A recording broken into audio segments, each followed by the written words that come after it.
Hello बच्चों, let's read this question. Question says evaluate the following limits. Limit x approaches to 0 e to the power x minus e to the power minus x whole divided by sine of x. सबसे पहले हम discuss करेंगे अपना key concept, and our की concept is LH rule. Means limit x approaches to 0 f of x upon g of x. It can be written as limit x approaches to 0 f dash x upon g dash x. if ये कब लिख सकते हैं, वो condition important है. if limit x approaches to 0 f of x is equal to limit x approaches to 0 g of x and both are equal to 0. अब मैंने क्या किया, क्वेश्चन में जो हमें लिमिट इवेल्युएट करनी है उसको मैंने L से रिप्रेजेंट किया. So L is equal to limit x approaches to 0 e to the power x minus e to the power minus x whole divided by sin x.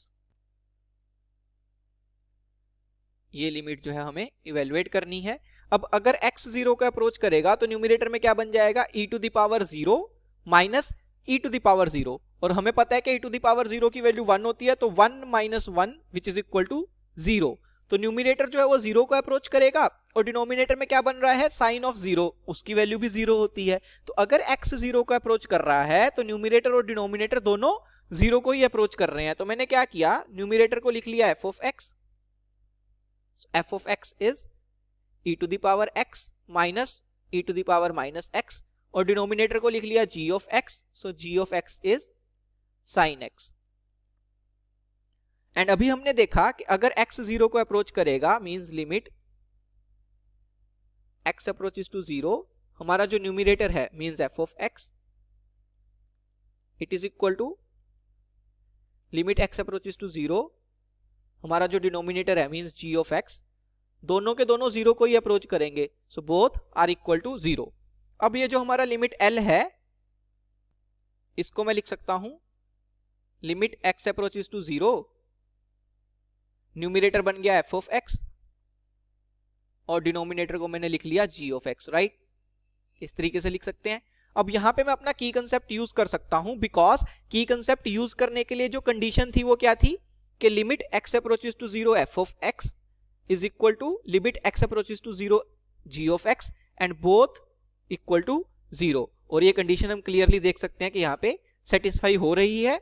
इसीलिए मैं अपना की कंसेप्ट यूज करके ये बोल सकता हूं कि limit x approaches to 0 f of x upon g of x can be written as limit x approaches to 0 f dash x by g dash x. तो it is equal to limit x approaches to 0 f dash x upon g dash x. Right, using our की concept हम इस तरीके से लिख सकते हैं. अब हमारा नेक्स्ट टास्क क्या है, f dash x and g dash x calculate करना.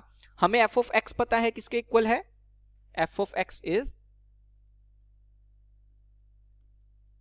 e to the power x minus e to the power minus x. तो अगर मेरे को f dash x निकालना है तो यहां से मैं क्या बोल सकता हूं, f dash x is equal to, differentiate कर देंगे विद रिस्पेक्ट टू x. तो फर्स्ट टर्म की differentiation d by dx of e to the power x minus second term की differentiation, so d by dx of e to the power minus x. Right, दो terms है मेरे पास, एक है e to the power x और दूसरी है e to the power minus x. दोनों सब्ट्रैक्ट हो रहे हैं, तो इसको डिफरेंशिएट करने के लिए हम क्या कर सकते हैं, दोनों टर्म्स को अलग अलग डिफरेंशिएट कर सकते हैं और फिर उन दोनों को सब्ट्रैक्ट कर सकते हैं. तो यहां से f dash x क्या आ जाएगा, देखो it is equal to, first term है e to the power x, उसकी differentiation e to the power x ही हो जाती है, माइनस दूसरी टर्म है e to the power minus x, उसकी डिफरेंशिएशन क्या हो जाएगी, उसकी डिफरेंशिएशन होगी minus of e to the power minus x. तो यहां से देखो माइनस माइनस प्लस हो जाएगा, so it is equal to e to the power x plus e to the power minus x. तो ये मेरे पास क्या आ गया, एफ डैश एक्स आ गया। अब बात कर लेते हैं जी ऑफ एक्स की, वो क्या है, G of x is sine x, तो जी डैश एक्स क्या हो जाएगा, साइन एक्स की differentiation with respect to x वो क्या होती है, cos x, so G dash x is simply cos x.